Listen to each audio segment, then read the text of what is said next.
상대적으로 편해요. 내가 권리로 행사할 수 있는 게 아무것도 없어요. 경매가 들어가는 그 시점에 이미 그 구독션이나 지지옥션에 떠 있으면 주거용 부동산의 NPL은 이미 누가 샀어요. 대부법인이 이미 사갔어요. 그 시점에는 늦어요. 그때는. 그래서 경매가 예정 물건으로 떠 있을 때 10억짜리 부동산이라고 한다면 뭐 1근저당권이 많아봤자 뭐 7억, 6억, 8억 요 정도 수준이니까 그때 이제 사겠다고 이전을 해야 돼요. 그냥 뭐 본사에 전화하는 거예요? 먼저 처음에는 그게 대부분의 1금융권은 부실화가 되면은 이제 본사로 넘어갑니다. 채권관리팀은 이제 본사로 넘어가는데 그 전에 아직 지점에 있을 때 본사로 넘어가면 이제 컨택하기가 쉽지가 않아요. 지점에 있을 때 컨택을 하셔서 매수하는 과정을 밟으시고 당연히 이 7억짜리 근저당권을 저는 이제 7억을 몰빵하진 않아요. 30억 부채시지만 최대한 대출을 이제 일으켜야 되니까 그 7억에 대해서 대출을 해준 저축은행을 붙여서 어느 날 이전하시죠 하면은 도장 딱 찍고 그날 이제 이전을 해옵니다. 그래서 아까 연체이자 3%의 제한이 생겼다라고 하면서 문을 닫았다라고 했잖아요. 이유가 이 금융권에서는 그 근저당권을 담보로 한 대출을 이제 근저당권 무질권 대출이라고 해서 이제 주택담보대출이 아니에요. 이게 대출 상품의 카테고리가 그러다 보니까 이제 규제의 대상이 아닌 거죠. 은행의 입장에서도. 그래서 공격적으로 여기는 90% 이상 대출을 해줄 수가 있는 거예요.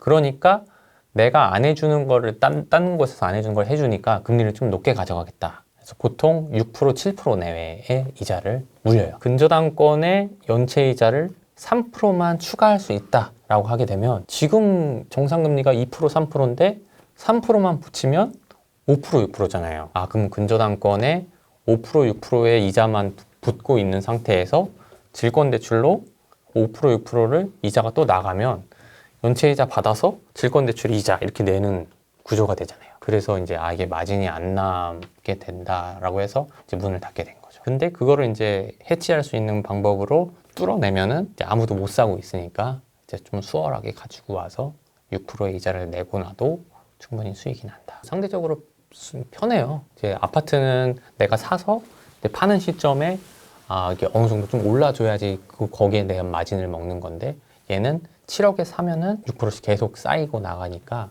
거기에 대한 마진이 그냥 배당 우리끼리는 이제 수강생 선생님들끼리는 이제 어느 법원에 배당 여행 좀 다녀올게요. 강릉에 배당 여행 좀 다녀올게요. 이렇게 얘기하거든요. 이제 지역별로 가서 배당만 받고 이제 엑시트를 계속 하니까 소유권은 없는 상태로 적폐 취급도 안 당하고 이자만 내고 있다가 회수하지 뭐. 그 근저당권부에 대한 질권에 대해서는 개인의 신용도나 이런 거 상관없이 대출이 된다는 소리인가요? 그렇죠. 원래 담보대출이라는 것 자체가 신용도가 사실 크게 안 봐요. 그러니까 은행은 크게 안 보는데 명분을 찾는 거거든요. 금리를 높일 명분. 담보만 사실 보는 게 더 큰데 정부에서 이제 뭐라고 하니까 이제 누르기 위해서 신용도가 좀 3등급 아래니까 금리가 높아질 것 같습니다. 이렇게 붙이는 거예요. 그래서 질권대출 같은 경우는 제가 그 10억 이상이라는 게 다 이제 질권대출 전세금 빼고. 뭐라고 얘기를 해야 유출이 잘 됩니까? 일단은 처음에는 저항을 합니다. 개인들이 이제 가능한 방법이 아까 이제 채무인수, 사후정산 용어는 사실 중요하진 않습니다.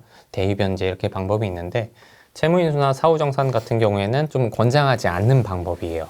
이유는 이름이 내 이름으로 되어 있는 게 아니고 그냥 은행 이름으로 되어 있고 어떻게 보면은 이제 그 이면 계약이에요.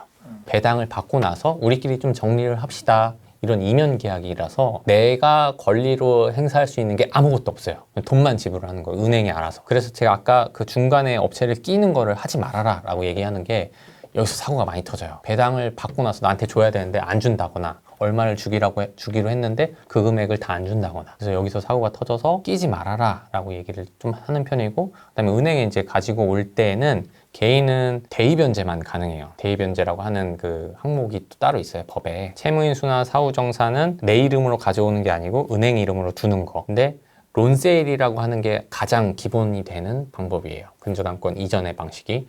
그 근저당권자가 이름이 아예 바뀌면은 론세일, 바뀌지 않으면은 채무인수나 사후정산. 론세일이라고 하는 그 원칙적인 수익 모델에서 파생된 게 대위변제예요. 대위변제는 개인이 가능해요. 이 말은 뭐냐면 론세일은 법인만 가능하다. 그래서 이게 대부법인만 가능한 거 아니냐라고 하는 게 이 론세일을 국가에서 막아버린 거예요. 법인만 해라. 개인들이 너무 막 사고 파니까 막 난리도 아니고 민원 들어오고 장난 아니다. 그래서 돈 많은 애들만 해라.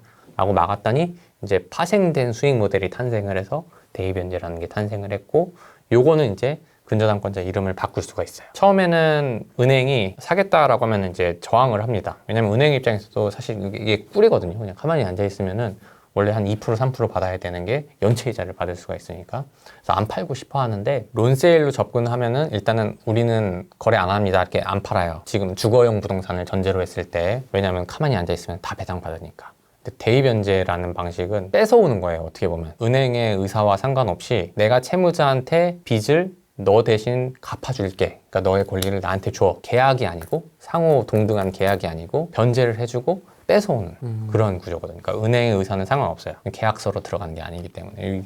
정규광의 얘기가 나오네. 그래서 그거를 이제 뺏어오는 거죠. 처음엔 저항을 하니까, 그래? 내가 뺏어간다. 그래서 이제 대입변제 치고 이제 가져와 버리는 거예요.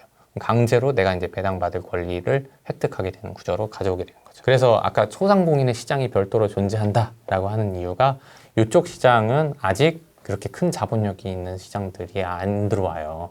좀 손이 많이 가요. 그러니까 사업체를 굴리는 사람 입장에서는 이게 유동성이 필요한데 손이 많이 타니까 여기를 좀 꺼려 하더라고요. 그래서 이쪽 시장은 아직도 소상공인들이 해먹을 수 있는 시장이다. 그리고 가져올 수 있고 모든 권리와 모든 의무를 내가 다 짊어질 수가 있다. 그래서 이렇게 가져오는 시장이 돼요. 처음에는 대입변제 치겠다라고 해도 이것도 아직 많이 유통되어 있는 게 아니라서 그게 뭐냐고 은행 직원이 그렇게 얘기를 해요. 그러면 이제 가르쳐야 돼요. 은행 직원을.